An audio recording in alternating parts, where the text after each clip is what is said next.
માણેજા ક્રોસિંગથી જાંબુવા માર્ગે અકસ્માત સર્જાયો. પૂર ઝડપે આવેલી બાઇક મહિલાની અડફેટે લીધી.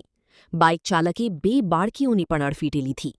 અકસ્માત બાદ ઘટના સ્થળે અફરાતફરી મચી હતી. અકસ્માતમાં ત્રણેયને ગંભીર ઇજાઓ પહોંચી હતી. ગંભીર બાળકી સારવાર માટે એસએસજી ખસેડાઈ. તબીબોએ બાળકીને મૃત જાહેર કરી હતી. ઘટનાને પગલે પરિવારજનોમાં શોક છવાયો. સમગ્ર અકસ્માતની ઘટના સીસીટીવીમાં કેદ થઈ. પોલીસે અકસ્માત મામલે તપાસ હાથ ધરી.